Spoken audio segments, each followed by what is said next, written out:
વિદ્યાર્થીઓ નમસ્કાર, હું છું નિલેશ ત્રિવેદી. આદર્શ ઓનલાઈન એજ્યુકેશનના પ્લેટફોર્મ પર તમારું હાર્દિક સ્વાગત કરું છું. આજે આ વિડીયોમાં ડાયરેક્ટ ઇનડાયરેક્ટ આપણે આગળ વધારશું. મેં તમને વિધાન વાક્યનું ઇનડાયરેક્ટ, પ્રશ્નાર્થ વાક્યનું ઇનડાયરેક્ટ, આજ્ઞાર્થ વાક્યનું ઇનડાયરેક્ટ, એક્સક્લેમેટરી એટલે કે ઉદ્ગાર વાક્યનું ઇનડાયરેક્ટ, ઓપ્ટેટિવ એટલે કે ઈચ્છાદર્શક વાક્યોનું ઇનડાયરેક્ટ ત્યાં સુધી કરાવ્યું હતું. એની પ્રેક્ટિસ એક્સરસાઇઝ પણ કરાવેલી. અને આજે આપણો મેનુમાં લેટવાળા વાક્યોનું ઇનડાયરેક્ટ છે કે લેટવાળા વાક્ય હોય એનું ઇનડાયરેક્ટ કઈ રીતે કરી શકાય એ આપણે જોવાનું છે. અને ત્યાર પછી એના સ્પેશિયલ કેસનો આપણે અભ્યાસ કરશું, સ્પેશિયલ કેસ, અને પછી મેઇન એક્સરસાઇઝ કરશું. તો ચાલો શરૂ કરીએ લેટવાળા વાક્યનું ઇનડાયરેક્ટ. અને એને આપણે એફ નામ આપવાનું છે. એફ પોઈન્ટ કે લેટવાળા વાક્યનું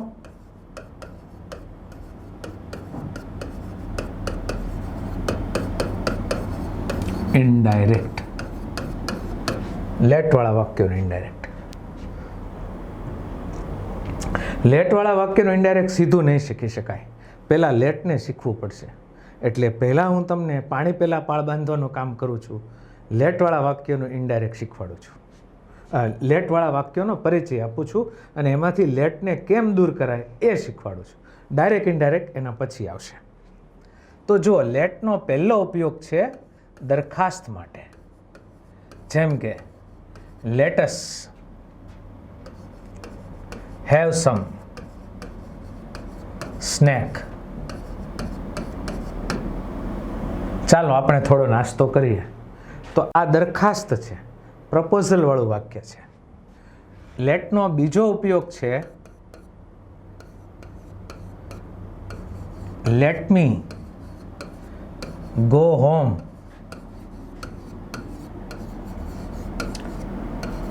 અર્લી ટુડે. મને આજે વહેલો જવા દો સર. તો આ લેટનો જ ઉપયોગ છે, પણ પરવાનગી માગવા માટે છે. બરાબર? પછી late him seat in the classroom. એને ક્લાસરૂમમાં બેસવા દો. પરવાનગી આપવા માટે લેટનો ઉપયોગ છે. અને કોઈ વકીલ છે એ એના ક્લાયન્ટને કહેતો હોય, બોલો તમને શું પ્રોબ્લેમ છે, let me know your problem. મને તમારો પ્રશ્ન જણાવો. Let me know your problem. મને તમારો પ્રશ્ન જણાવો. તો આ રીતે લેટ છે એ એક દરખાસ્ત માટે એટલે કે પ્રપોઝલ માટે, પછી પરવાનગી માગવા માટે એટલે કે રિક્વેસ્ટ કહેવાય, પરવાનગી આપવા માટે એટલે એક પ્રકારની રિક્વેસ્ટ જ છે કે એને પરવાનગી આપો એમ કહે છે. બરાબર? એટલે એ પણ એક પ્રકારની રિક્વેસ્ટ જ છે. સર એને આજે ક્લાસરૂમમાં બેસવા દો ને પ્લીઝ, લેટ હિમ સીટ. અથવા પરવાનગી આપે છે કે હા એને બેસવા દો. બરાબર? અને આ છે એને ઇન્ટ્રોડક્ટરી લેટ કહેવાય.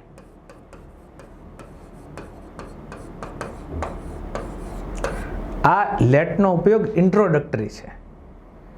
લેટનો ઉપયોગ ઇન્ટ્રોડક્ટરી એટલે શું? જો અંગ્રેજી ભાષામાં હિયર, ધેર, ઈટ અને લેટ આનો ઇન્ટ્રોડક્ટરી તરીકે ઉપયોગ થાય છે. વાક્યની શરૂઆતમાં આવે ખરા કર્તા સ્થાન લેવા માટે, પણ આમ એનો કાંઈ અર્થ ન નીકળે. આપણને કોઈ એમ પૂછે કેટલા વાગ્યા, તો આપણે એમ કહીએ ઇટ ઇઝ 5 o'clock. હવે ઈટનો શું અર્થ કાઢવો? નહીં, એ ઇન્ટ્રોડક્ટરી ઈટ છે, પ્રાસ્તાવિક ઈટ છે. બરાબર? There are 50 students in the classroom. ક્લાસરૂમમાં 50 વિદ્યાર્થીઓ છે, તો એમાં ધેરનો શું ઉપયોગ? કશો નહીં, ઇન્ટ્રોડક્ટરી ધેર છે. એમ અહીંયા વકીલ છે એના ક્લાયન્ટને કહે છે, બોલો તમારો શું પ્રશ્ન છે? તો એમાં એમ કહે છે let me know your problem. તો શું આ દરખાસ્ત કહેવાય? વકીલ ક્લાયન્ટને દરખાસ્ત મૂકે છે, પ્રપોઝલ મૂકે છે? નહીં. સૂચન કરે છે? નહીં. વિનંતી કરીને કહે મને તમારો પ્રશ્ન જણાવો ને, એ રિક્વેસ્ટ છે નહીં, કશું નથી. એ લેટ કેવું છે? ઇન્ટ્રોડક્ટરી છે. આવા લેટવાળા વાક્યો, પ્રપોઝલવાળા, રિક્વેસ્ટવાળા કે ઇન્ટ્રોડક્ટરી લેટ હોય એ જો ડબલ કોટ્સમાં આવી જાય તો એનું ઇનડાયરેક્ટ કેમ કરવું એ આપણે શીખવાનું છે. પણ એ પહેલાં આ લેટમાંથી લેટને દૂર કરતાં શીખવાનું છે. એટલે હવે આ લેટવાળું વાક્ય છે એમાંથી જો લેટને દૂર કરવું હોય તો કશું નહીં કરવાનું. આમ લેટને કેરમ રમતા હોય અને સ્ટ્રાઇકર લગાવીએ પહેલે કુકરીને એમ અહીંયા દૂર કરી દેવાનું. અસનું શું થઈ જાય? વી. પોકેટમાંથી શું મૂકવાનું? શુડ. પોકેટમાંથી શું મૂકવાનું? શુડ. આ પોકેટમાંથી મૂકવાનું વી શુડ. જો આ અસ કાઢી નાખ્યું, આ વી કર્યું, પછી હેવ સમ સ્નેક. બસ. પછીનું આ જે ક્રિયાપદ છે, આ મુખ્ય ક્રિયાપદ છે, ત્યાંથી ગાડી એમને આમ નામ મૂકી દેવાની. તો શું પ્રપોઝલવાળા વાક્યમાં આપણે શેમાં ગયા? શુડમાં ગયા. બરાબર કે ભાઈ લેટ કાઢી નાખો. આમ જો એ અસનું લેટ પછી હશે એ સંબંધક સર્વનામ હશે, રિલેટિવ પ્રોનાઉન હશે, એનું કરો વી, પોકેટમાંથી મૂકો શુડ, પછી હેવ સમ સ્નેક. બરાબર. આની અંદર આપણે શું એડ કર્યું? ખાસ તમે મને કહેજો. આમાં આપણે એડ કર્યું શુડ એડ કર્યું. પરંતુ હવે આ રિક્વેસ્ટવાળું હોય એમાં પદ્ધતિ તો આ જ લગાડવાની. લેટને દૂર કરો. મીનું શું કરશો? મીનું શું કરશો? આય. પણ પોકેટમાંથી શુડ નહીં એડ કરવાનું, તો should be allowed to add કરવાનું. શું એડ કરવાનું? Should be allowed to. આટલું બધું એડ કરવાનું. I should be allowed to. પછીનું વાક્ય આમનામ ચલાવવાનું. To go home early today. બરાબર થઈ ગઈ વાત? હા સર. જો ડાયરેક્ટ ઇનડાયરેક્ટ નથી કરાવડાવતો, લેટવાળા વાક્યમાંથી લેટને દૂર કેમ કરવું એ શીખવાડું છું. એવું શું કામ શીખવાડો છો? કારણ કે એવી જરૂર ડાયરેક્ટ ઇનડાયરેક્ટ કરતી વખતે પડવાની છે, એટલા માટે. આમાં પણ એમ કરવાનું. લેટને દૂર કરો. હિમનું શું થશે? બોલો બોલો. હી. પોકેટમાંથી શું એડ કરવાનું? Should be allowed two.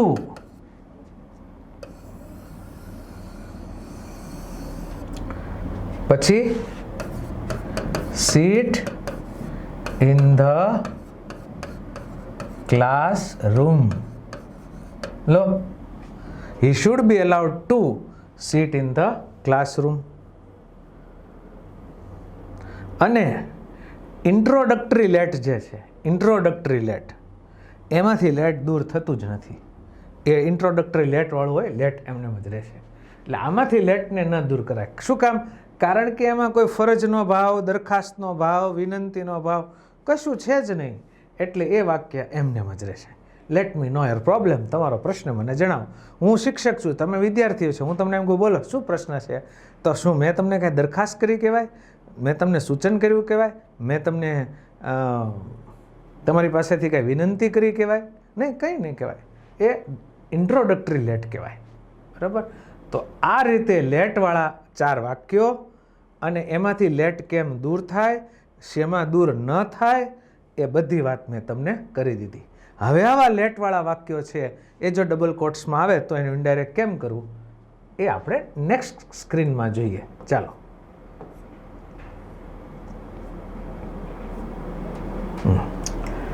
તો લેટવાળા વાક્યોને ઇનડાયરેક્ટ કરવા માટે 2 મેથડ છે. જુઓ અહીંયા ખૂબ શાંતિથી હો. આ લેટવાળું બહુ અગત્યનું છે. તમને ખબર છે, ખૂબ પૂછાય છે. બરાબર. લેટવાળા વાક્યનું ઇનડાયરેક્ટ કરતી વખતે 2 પરિસ્થિતિ છે. એક તો લેટને દૂર કરીને, અને બીજું લેટને રાખીને. 2 રીતે ઇનડાયરેક્ટ કરી શકો. એક તો લેટને દૂર કરીને અને બીજું લેટને રાખીને. હવે દૂર કરવામાં પાછી બે મેથડ આવે. એક તો શુડમાં જઈને અને બીજું શુડ બી એલાઉડ ટુમાં જઈને. આગળની સ્ક્રીનમાં આપણે સમજી ચૂક્યા છીએ, બરાબર? એ જ પ્રમાણે લેટને દૂર કરીને લેટને રાખીને. આવી રીતે એક પણ પુસ્તકમાં, બુકમાં તમને નહીં મળે આ જોવા માટે. લેટની સમજૂતી કાયમ દરેક પુસ્તકમાં કન્ફ્યુઝિંગ હોય છે. મેં એનું કન્ફ્યુઝન બધું જ દૂર કરી દીધું છે. તો લેટને દૂર કરીને કાં તો આપણે શુડમાં જતા હોય, કાં તો આપણે શુડ બી એલાઉડ ટુમાં જતા હોય. જ્યારે શુડમાં જતા હોઈએ ત્યારે રિપોર્ટિંગ વર્બનો ફેરફાર માં કાં તો પ્રપોઝડ ટુ, આ બ્રેકેટમાં ટુ કર્યો યાદ આવ્યું ને તમને લાસ્ટ વિડીયોનું, કે આ ટુ કર્યું છે, જો સાંભળનાર હોય તો ટુ કરવાનું, નહીંતર નહીં કરવાનું. અને કાં તો શું હોય? Suggested two. સૂચન જેવું હોય તો સજેસ્ટેડ કરો, દરખાસ્ત જેવું હોય તો પ્રપોઝ ટુ કરો. અને એ તમારા હાથની વાત છે નહીં, 4 ઓપ્શનમાં હોય. યોગ્યતમ જે અર્થમાં ફિટ બેસતું હોય ડાયરેક્ટના એના એવું પસંદ કરવાનું છે. એ પ્રેક્ટિસ કરશું એટલે ખ્યાલ આવશે. શુડ બી એલાઉડ ટુમાં જતા હોય ત્યારે આરવી કયું લાગશે? આરવી લાગશે રિક્વેસ્ટેડ. આરવી કયું લાગશે? રિક્વેસ્ટેડ. ઓકે. અને લેટ રાખીને જો ઇનડાયરેક્ટ કરતા હોય, એમાં તો કોઈ વિનંતીનો ભાવ નથી, દરખાસ્તનો ભાવ નથી, તો શું કરવાનું? તો એમાં આરવી રિપોર્ટિંગ વર્બ કયું લાગશે? તો કે આસ્કડ અથવા ટોલ્ડ. આસ્કડ અથવા ટોલ્ડ.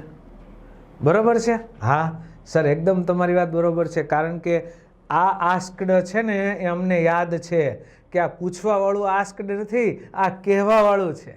આગળના વિડીયોમાં સમજાવ્યું છે, 2 આસ્કડ હોય. પ્રશ્નાર્થનું ઇનડાયરેક્ટ કરતી વખતે જે તમે આસ્કડ કરો એ પૂછવાવાળું, પણ આજ્ઞાર્થ વાક્યમાં કે લેટવાળા વાક્યમાં આસ્કડ કરો એ કહેવાવાળું છે. અથવા ટોલ્ડ રાખો. આ ફેરફાર નંબર 1 બધે આવી ગયો. આ ફેરફાર નંબર 1. ફેરફાર નંબર 2 જે છે એ સંયોજકનો ફેરફાર છે. તો સંયોજક, જ્યારે તમે લેટને દૂર કર્યું હોય ત્યારે સંયોજક આ વિભાગ હોય કે આ વિભાગ હોય, સંયોજક ધેટ જ આવે. કયું આવે? સંયોજક that.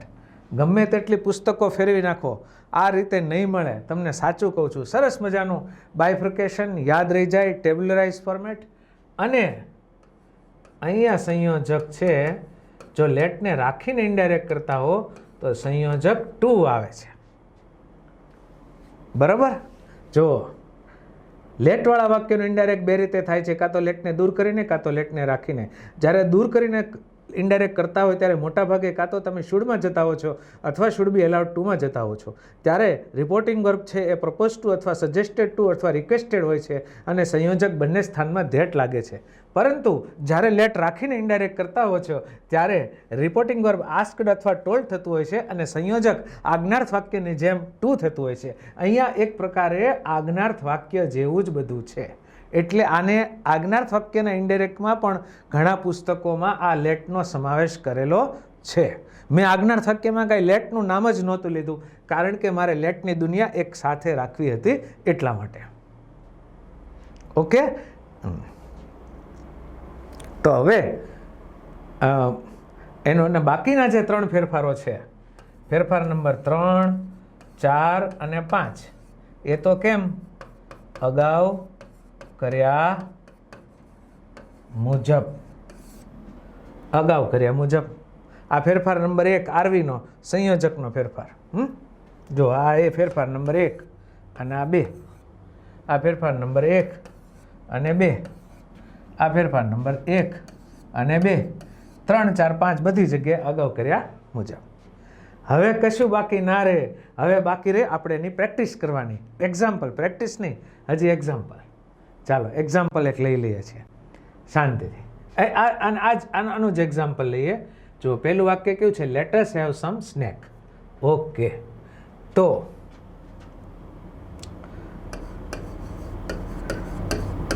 Mita said to her friends,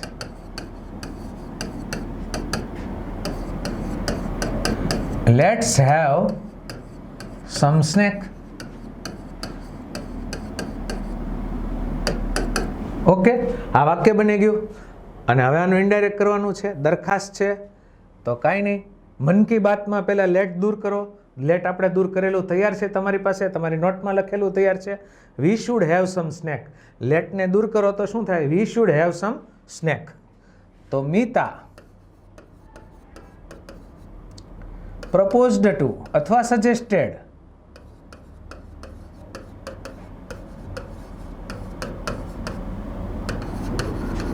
friends that, સંયોજક that આવે ને એમાં, યાદ આવે છે ને? હા સર યાદ છે. અહીંયા જ વાત કરી. જુઓ, આ proposed to સાંભળનાર છે એટલે to લઈ લેશું. સંયોજક that. પછી આનું આપણે શું લેટને દૂર કરેલું જોવો જોઈએ. We should have some snack. તો એનું કેમ કરશું? વીનું થશે ધે, કારણ કે આપણા માટે મિતા અને એના મિત્રો એ ધે છે, ત્રીજો પુરુષ છે. રાઈટ ના? હા. તો પછી એટલે they should have some snack. લો, આ ઇનડાયરેક્ટ થઈ ગયું.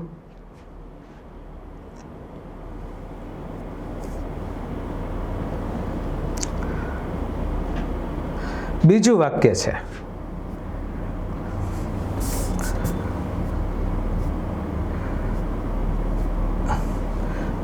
Late me go home early today. તો ગોપાલ said to me અથવા his boss, let me go home early today, sir, full stop અને ડબલ કોટ્સ પૂરા.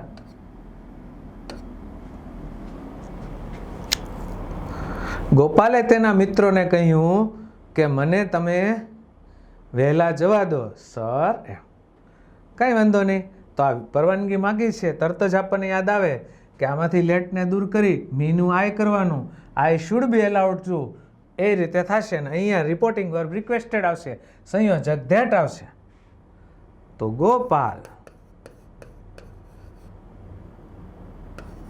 રિક્વેસ્ટેડ, પણ સાંભળનાર હોય તો પણ રિક્વેસ્ટેડ પછી ટુ આવે નહીં. એવા 3 જ ક્રિયાપદ છે કે જેમાં સાંભળનાર હોય તો ટુ આવે. પ્રપોઝડ ટુ, સજેસ્ટેડ ટુ અને exclaimed to. Gopal requested his boss. પછી હવે આમાં છે ને થોડુંક મેં નવીન કર્યું છે તમને કહે. આ જે સર છે ને એનું ઇનડાયરેક્ટ શું કરવાનું? રિસ્પેક્ટફુલી. એ અહીં આપણે પહેલાં ઉદ્ગાર વાક્યમાં ધેટની પહેલાં ભાવવાચક શબ્દ ઉમેરતા હતા ને, કાં તો એડવર્બની ભાષાને કાં તો નાઉનની ભાષામાં. એટલે વિથ રિસ્પેક્ટ અથવા રિસ્પેક્ટફુલી, જે તમને અનુકૂળ પડે તે એ એડ કર્યું.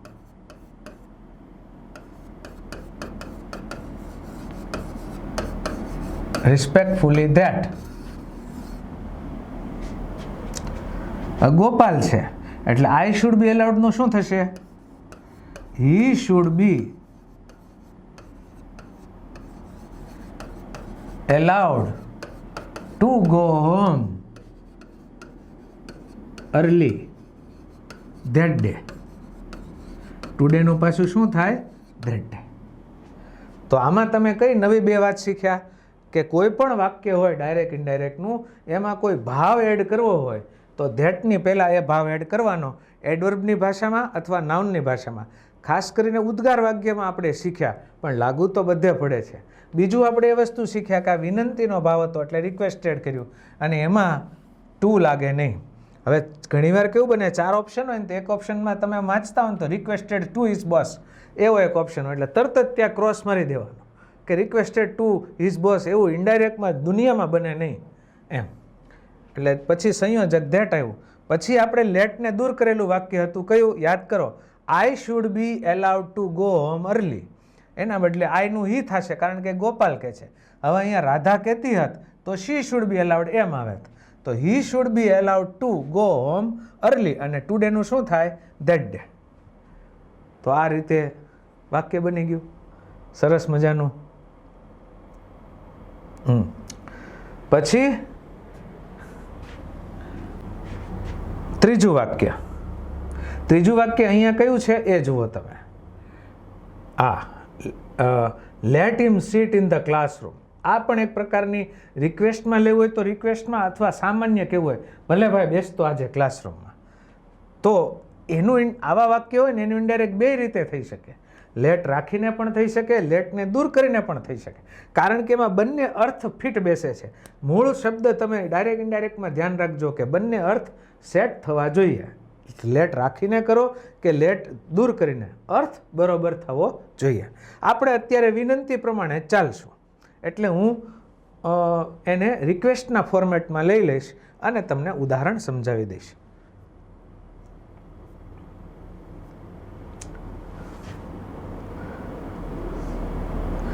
તો ત્રીજું ઉદાહરણ છે આપણે એમાં કહીએ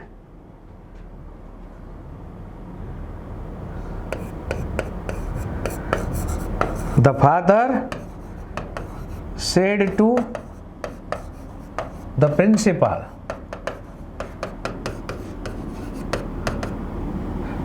છોકરાને કાઢી મૂક્યો પછી પપ્પા આવે પ્લીઝ એને બેસવા દો ને. Let him sit in the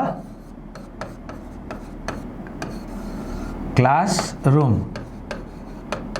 બરાબર. તો ફાધર અહીંયા આર્ટિકલને એવું નથી લખ્યું પણ તમે સમજી જજો. તો ફાધર રિક્વેસ્ટેડ ધ પ્રિન્સિપાલ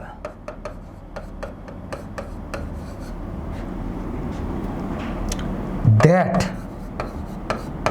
હવે let him sit in the classroom એના બદલે મનોમન આપણે વિચાર કરો અહીંયા શું હતું,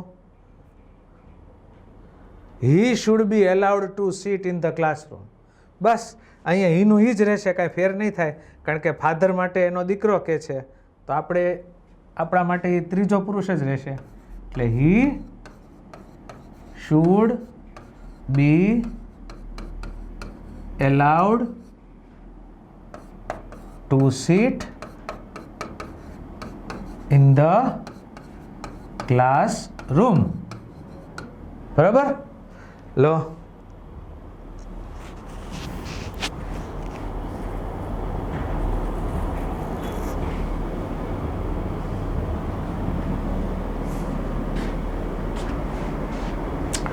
હું થોડી વાર આમ જોયું કારણ કે તમે વાંચી લો બરોબર સમજી લો. હજી ચોથું ઉદાહરણ લેવાનું છે લેટ રાખીને વાળું ઇનડાયરેક્ટ. પણ એ હું અહીંયા લઈ લઈશ. આ એક ઉદાહરણ આવી ગયું છે.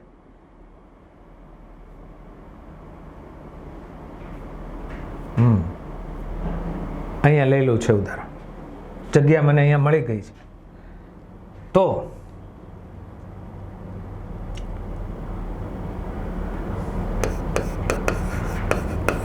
advocate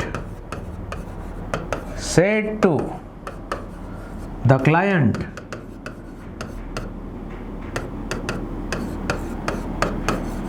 let me know your problem. મને તમારો પ્રશ્ન જણાવો. હા સર બરાબર છે. હવે આમાં લેટને રાખીને ઇનડાયરેક્ટ કરવું છે તો કઈ રીતે કરવાનું? તો એડવોકેટ ટોલ્ડ અથવા આસ્કડ. Told the client. હવે સંયોજક આપણને અંદરથી ઘણો ઉછાળો આવશે ધેટ મૂકવાનો પણ કંટ્રોલ કરો. ઉદય શેટ્ટી કંટ્રોલ. શું સંયોજક આવશે ધેટ, અરે સંયોજક આવશે ટુ. જોયું ને કંટ્રોલ કરવાનું ટુ.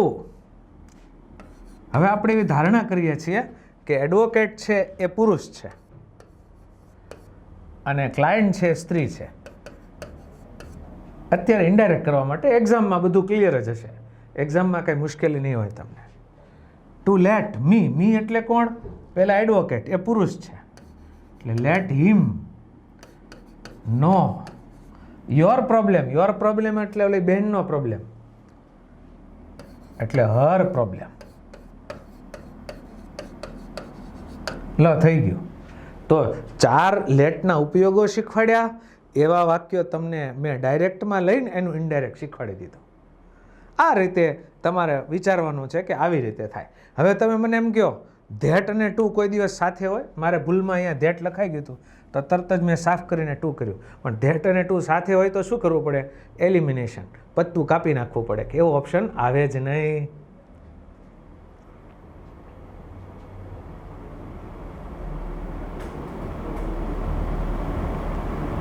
તો આ રીતે જો આ એક વાક્ય મિતાવાળું, ગોપાલવાળું, ફાધરવાળું અને એડવોકેટવાળું, એનાથી મેં તમને સમજાવી દીધું કે લેટમાં કઈ રીતે ઇનડાયરેક્ટ થતું હોય છે, કેવા ભાવ પ્રમાણે.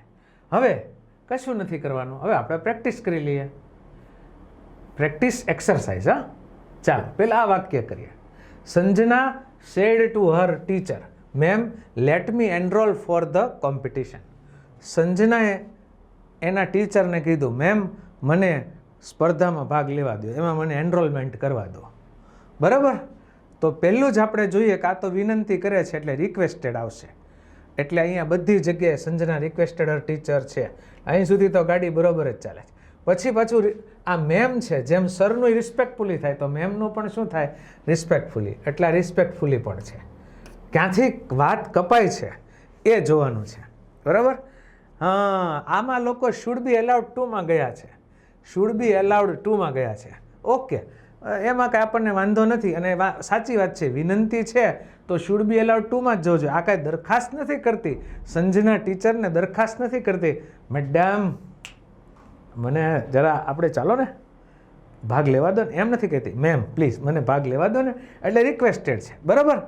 એટલે જ મેમ આવ્યું, રિસ્પેક્ટફુલી આવ્યું. તો આમાં લેટને દૂર કરીને ઇનડાયરેક્ટ કરેલું છે, અને લેટને રાખીને કર્યું હોય તો પણ આ જે લેટ હોય એની પહેલાં એની લેટની પહેલાં શું હોય? સંયોજક ટુ હોય. યાદ આવ્યું તમને? એટલે ચાલો આનું પત્તું કપાઈ ગયું, સીનું. Okay, that. પછી આપણે દૂર કરીને કરતા હોય ત્યારે શુડ બી એલાઉડ ટુ, તો અહીંયા શુડ એનરોલ એમ છે, should be allowed to enrol for the competition. Perfect અહીંયા સેટ થઈ જાય. આ બધું કપાઈ ગયું. અહીંયા સાચો જવાબ મળી ગયો છે, નહીતર નન ઓફ ધ એબોવ એમ આવે. જો આપણે કર્યું છે એ પ્રમાણે થઈ ગયું છે ને. Sanjana requested Har teacher respectfully that. હા, લેટને દૂર કરીને ઇનડાયરેક્ટ કર્યું છે, વિનંતીવાળું વાક્ય છે એટલે રિક્વેસ્ટેડ આવ્યું છે, રિસ્પેક્ટફુલી આવ્યું છે that. She should be allowed to enrol for the competition. જો આ લેટને દૂર કર્યું, મીનું કર્યું આઈ, પોકેટમાંથી મૂક્યું should be allowed to, I should be allowed to enroll for the competition. I should be allowed to enroll for the competition. એનું આઈનું શી કર્યું? શું કામ? કારણ કે સંજના કહે છે. લો, આ પ્રેક્ટિસ એક્સરસાઇઝ છે, મિક્સ નથી. પછી આ બીજું જોઈએ. Supervisor said to manager, let's maintain the stock regularly to avoid મિસએપ્રોપ્રિએશન.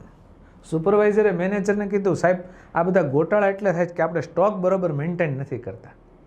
તો સ્ટોક જો મેન્ટેન કરવો હોય તમારે તો અને એના હિસાબે જે ગોટાળા છે, મિસએપ્રોપ્રિએશન એટલે ઘણીવાર ઓર્ડર અપાઈ જાય, આપણી પાસે સ્ટોક ન હોય અને સ્ટોક પડ્યો રહે છતાંય ઓર્ડરની ના પડે, અથવા કાંઈ પણ એવા પ્રોબ્લેમ આવતા હોય સ્ટોક મેન્ટેન બરાબર ના થાય તો કંપનીના વેચાણ ઉપર બહુ મોટી અસર આવે. ઘણીવાર માલ પડ્યો રહે, ઘણીવાર ગ્રાહકનો અસંતોષ મળે, ડીલર્સનો અસંતોષ મળે. એટલે કહે છે કે આપણે સ્ટોકને મેન્ટેન કરીએ રેગ્યુલરલી. તો આ એનો એક પ્રકારનો સુઝાવ છે. સુપરવાઇઝર મેનેજરને એક પ્રકારનો દરખાસ્ત કરે છે, સૂચન કરે છે. દરખાસ્ત અથવા સૂચન કહેવાય.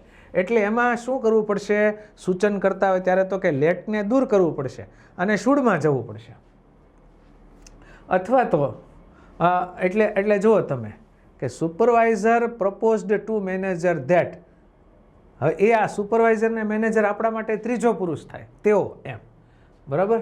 એટલે જો વી શુડ કર્યું છે અહીંયા, એટલે આના પરથી એનું પત્તું કપાઈ ગયું. બહુ આગળ નહીં વાંચવાનું, પછી એક ભૂલ આવી ગઈ એટલે પત્તું કપાઈ જાય એમ. Manager that they should maintain stock regularly to. Be એકદમ સાચું લાગે છે, પણ સી ને ડીમાં શું પ્રોબ્લેમ છે એ જોઈ લઈએ. અહીંયા હી કર્યું છે. હવે આપણા માટે તો એ બે જણા છે, સુપરવાઇઝર અને મેનેજર, એટલે હી પણ ન ચાલે. જેમ વી ન ચાલે એમ હી ન ચાલે, એટલે આ પત્તું કપાઈ ગયું. અહીંયા જુઓ, supervisor propose to manager to let us maintain. To let us એમ કોઈ દી આવે છે? ટુ અસ શું કામ? ટુ લેટ પછી કંઈક સીધું ક્રિયાપદ આવતું હોય કે એવું કંઈક થતું હોય, પણ એવું તો ટુ લેટ અસ મેન્ટેન એમ તો આવે જ નહીં. એનું એ જ વાક્ય આમનામ અહીંયા તો મૂકવાનું આવે જ નહીં ઇનડાયરેક્ટમાં, એટલે ડીનું પત્તું કપાઈ ગયું. એટલે આ જે છે બી એ સાચો જવાબ થઈ ગયો. Supervisor propose to manager that they should maintain. વીનું ધે. અહીંયા તમે વિચાર કરો, આ જે છે ને આમ લેટ અને આમ એ કોનું ટૂંકું રૂપ છે? લેટસનું ટૂંકું રૂપ છે. હા, એટલે લેટસ, તો લેટ કાઢી નાખો. We should maintain the stock, દરખાસ્ત છે. વીનું શું થશે? They should maintain the stock, એવું એક અહીંયા જ છે.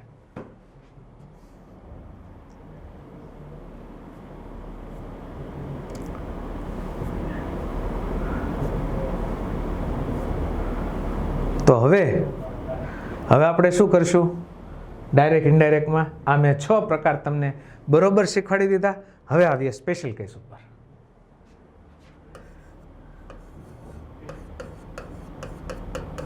સ્પેશિયલ કેસીસ એ પહેલો સ્પેશિયલ કેસ.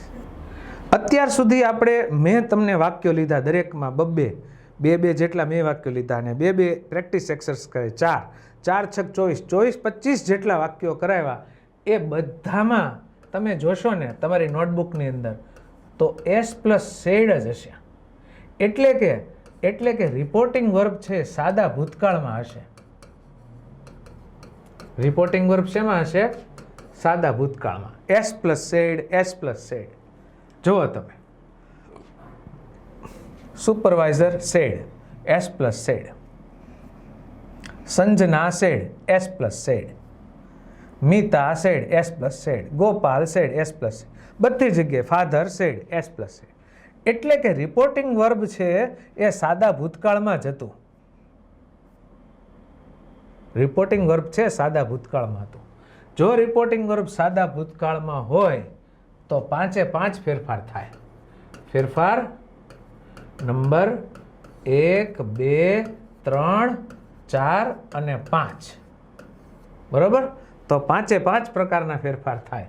પરંતુ જો રિપોર્ટિંગ વર્બ એસ પ્લસ સે હોય, એટલે કે સાદો વર્તમાન કાળ હોય, બરોબર, અથવા સેઝ, હી હોય તો સેઝ અને ધે હોય તો સે, બરોબર હોય, અથવા સાદા ભવિષ્યકાળમાં હોય, શેલ, વિલ પ્લસ સે હોય, કે એસ પ્લસ પૂર્ણ વર્તમાન કાળ હોય, હેવ, હેઝ, સેડ હોય. માત્ર સેડ નહીં, જો આ એસ પ્લસ સેડ છે, આ કેવું છે? એસ પ્લસ હેવેસ પ્લસ સેડ હોય. આ 3 સિચ્યુએશનની અંદર ફેરફાર નંબર 1, 2 અને 3 જ કરવાના. 4 ને 5 નંબરનો ફેરફાર નહીં કરવાનો. જેમ કે એનું ઉદાહરણ લાવું.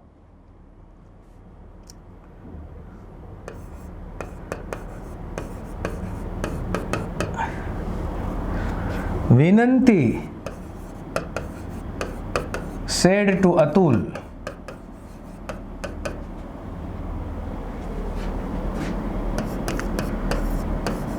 I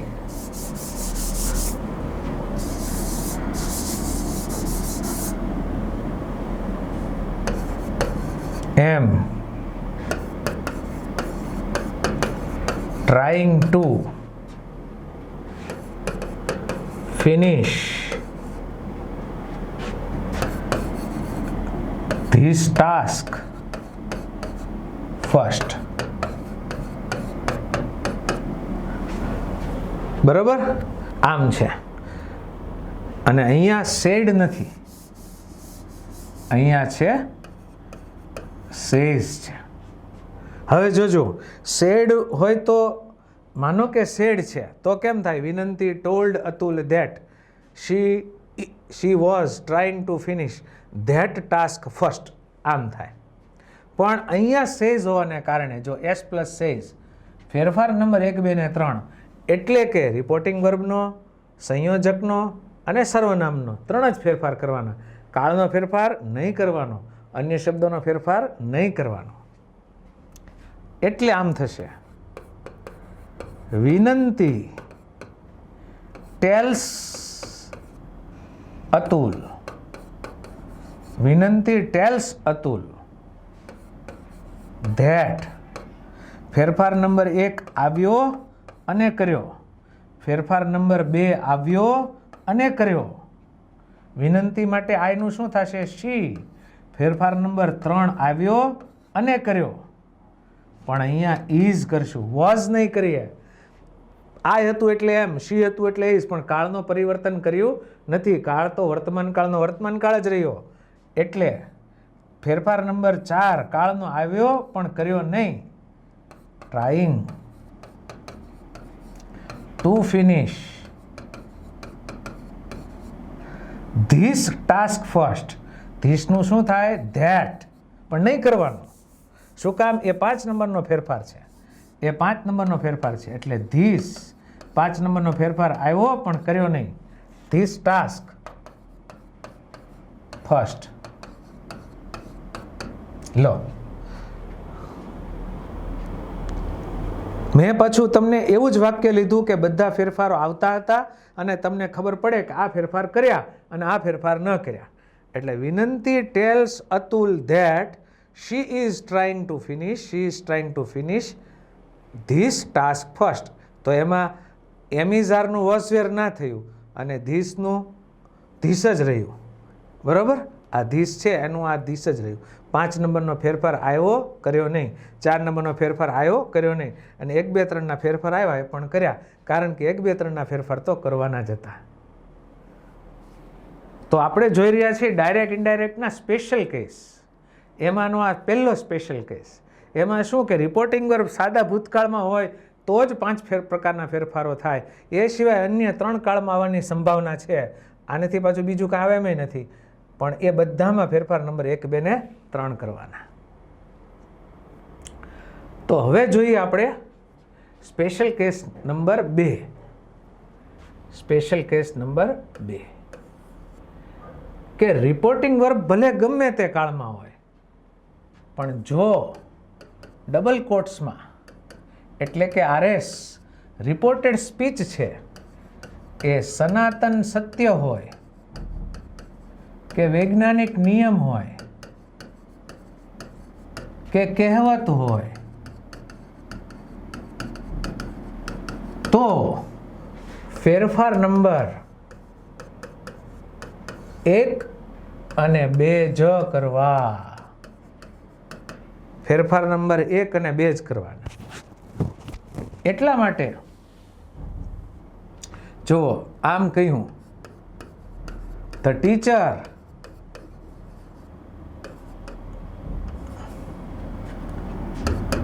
said to the students,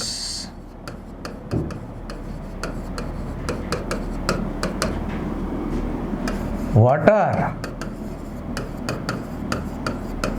freezes at 0 degree Celsius. તો હવે આ તો વૈજ્ઞાનિક નિયમ થઈ ગયો કે શિક્ષકે વિદ્યાર્થીઓને કહ્યું કે પાણી 0 ડિગ્રી તાપમાને થીજી જાય છે, બરફ બની જાય છે. પરંતુ અહીંયા ભલે S પ્લસ સેડ છે એટલે S પ્લસ V2 છે, 5 ફેરફારો થાય પણ આપણે બધા નહીં કરીએ. 1 ને 2 જ કરવાના. એટલે ધ ટીચર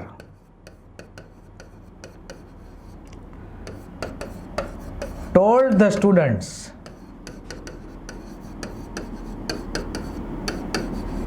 that water. હવે અહીંયા જો 5 ફેરફાર કરવાના હોત તો S પ્લસ V5 નું S પ્લસ V2 કરે, સાદા વર્તમાન કાળનો સાદો ભૂતકાળ કરે, પણ નહીં. ફ્રીઝનું ફ્રોઝ કરી નાખે, ફ્રીઝ ફ્રોઝ ફ્રોઝન, પણ નહીં કરવાનું. Water freezes at 0 degree Celsius. એટલે ફેરફાર નંબર 1 આવ્યો કર્યો, ફેરફાર નંબર 2 આવ્યો કર્યો, પરંતુ ફેરફાર નંબર 4 આવ્યો પણ કર્યો નહીં. કહેવત હોય ગમે તે હોય તો તમારે એવો જ ઓપ્શન પસંદ કરવાનો કે જેમાં આ બે ફેરફાર કરેલા હોય. સાંભળનાર નો હોય તો શેડનું શેડ રાખો, એ પણ એક પ્રકારનો ફેરફાર જ કહેવાય કે આમાં કાંઈ ફેરફાર ન કર્યો, એક ફેરફાર તો શેડનું શેડ વાળો. તો આ હતી બીજો સ્પેશિયલ કેસ, આ પહેલો સ્પેશિયલ કેસ. ત્રીજો સ્પેશિયલ કેસ,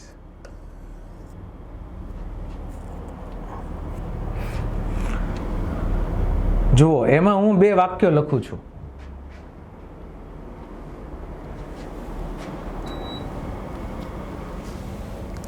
ત્રીજા સ્પેશિયલ કેસમાં હું બે વાક્યો લખું છું.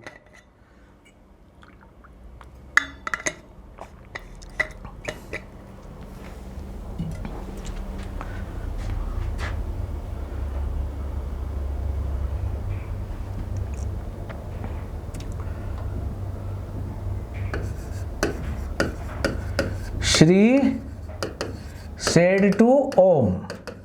શ્રી નામની છોકરી છે, ઓમ નામનો છોકરો છે.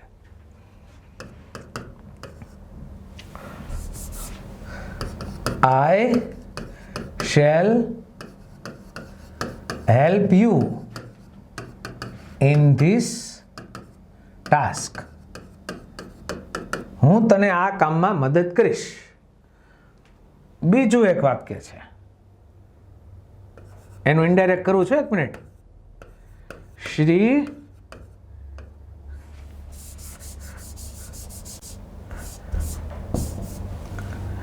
said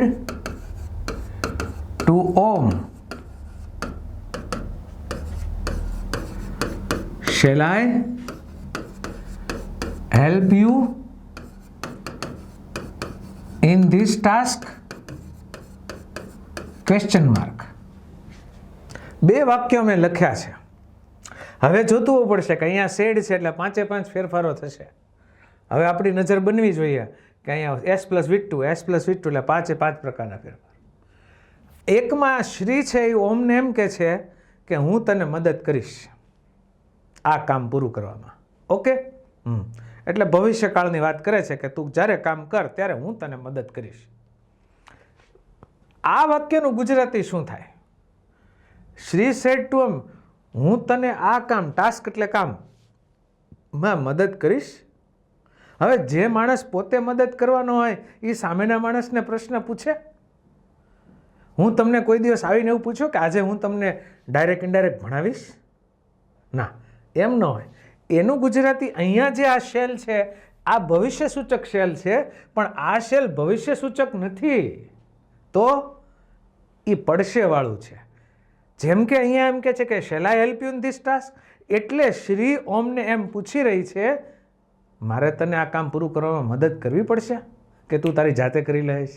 એટલે આ જે શેલ છે એ ભવિષ્ય સૂચક નથી પણ પડશે વાળું છે. એટલે બંનેના ઇનડાયરેક્ટમાં શું ફેર પડે કે શ્રી અહીંયા ટોલ્ડ થશે, told Om that she shall વિલનું વુડ હેલ્પ, ઓમને કરે છે એટલે હિમ ઇન ધેટ ટાસ્ક. બધા 5 5 ફેરફારો કર્યા અને શેલ વિલનું શું થયું? વુડ. પણ અહીંયા તમે જુઓ, શ્રી આસ્કડ ઓમ, સંયોજક કયું આવશે? ઇફ, સાદો પ્રશ્નાર્થ. શી ઇન્વર્ઝન, મનોમન વિધાન કરવું પડશે પ્રશ્નાર્થનું. શી અહીંયા શું થશે? એનું હેડ ટુ. આમ કરવું પડશે એના માટે કયું મોડેલ ઓક્ઝિલરીઝ વપરાય છે? Have to. પણ ભૂતકાળ કરો તો શું થાય? હેડ ટુ. મારે આમ કરવું પડ્યું, ભાઈ મારે ચા પીવી પડી, તો આ હેડ ટુ ટેક ટી. મારે ચા પીવી પડી એમ. આ હેડ ટુ રન, મારે દોડવું પડ્યું, દોડવું નહોતું એમ. તો એમ મારે તને મદદ કરવી પડશે કે તું તારી જાતે પદ, એટલે પડશે વાળું છે એટલે હેવ ટુ, પણ ભૂતકાળ થઈ જાય એનું એટલે had to help him in that task. અને ફૂલ સ્ટોપ. બાકી જે બધા ફેરફારો છે પુરુષવાચક સર્વનામના અન્ય શબ્દોના એ તો કરે. અહીંયા શેલનું શું થયું? હેડ ટુ થયું. તો આમ બતાવવાનું હતું કે શેલનું વુડ ક્યારે થાય અને હેડ ટુ ક્યારે થાય. ક્યારેક અર્થ પ્રમાણે મસ્ટ પણ થાય. એટલે એ તો પ્રેક્ટિસ આવશે એટલે ખ્યાલ આવે. પણ તમને ખાસ મારું કહેવાનું એમ કે ગુજરાતી કરવું પડશે, થોડોક અર્થ સમજવો પડશે. અને ડાયરેક્ટ ઇનડાયરેક્ટ છે એટલે ઘણીવાર ઇનડાયરેક્ટ ભાવાર્થ પ્રમાણે કરેલા હોય તો નિયમો જોવા પડે અને અર્થ પણ જોવો પડે, બંને જોવા પડે.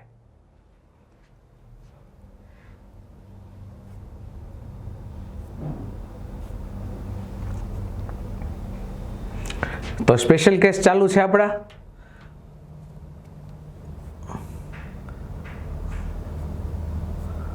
હવે એમાં તમને મારે જગ્યા જોશે, એક સ્લાઇડ બ્લેન્ક. એટલે હું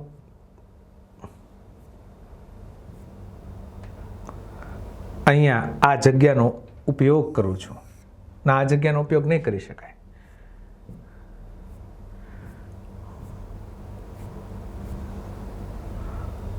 આ છે આખું લેટવાળી સમજૂતી કાઢી નાખું છું. Okay.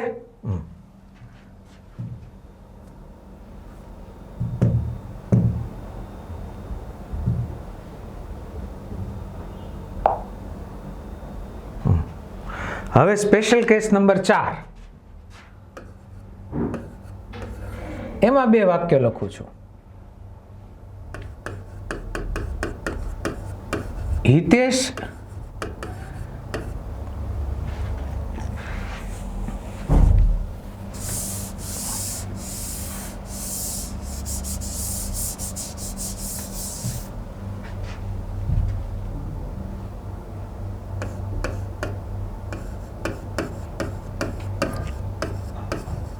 Akash said to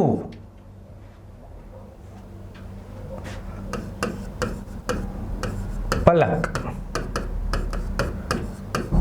I shall come to your house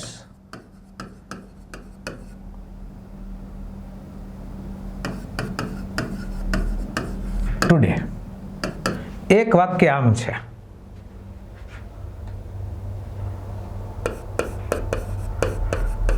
તો આકાશ said to me, I shall come to your house today. હવે અહીંયા સ્ટુડિયોમાં આકાશ સર છે, પલક સર છે, બરાબર. હવે આકાશ સર છે એ પલક સરને એમ કહે છે કે પલક સર, હું તમારા ઘરે આજે સાંજે આવીશ. એટલે હું બાજુમાં બેઠો હતો એટલે મેં આકાશ સરને કીધું તમે પલક સરના ઘરે આવે તો મારા ઘરે આવજો. કેમ? તો કે મારી નજીકમાં જ રહે છે. પલક સરે આકાશ સરે મને કીધું કે કાંઈ વાંધો નહીં, હું એના ઘરેથી તમારા ઘરે આવીશ. હું પણ તમારા ઘરે આજે સાંજે આવીશ. હવે આ 2 પ્રકારના વાક્યો છે. આકાશ સર જ બોલે છે.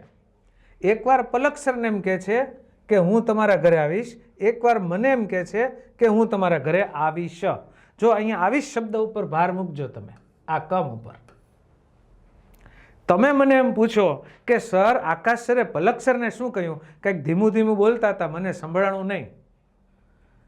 એટલે હું એમ કહીશ તમને, હું તમને શું કહીશ કે આકાશ સરે પલક સરને એમ કહ્યું કે તે તેના ઘરે જશે. બહુ સ્પષ્ટ છે. હું તમને એમ તો નહીં કહું ને કે આકાશ સરે પલક સરને એમ કહ્યું કે તે તેના ઘરે આવશે.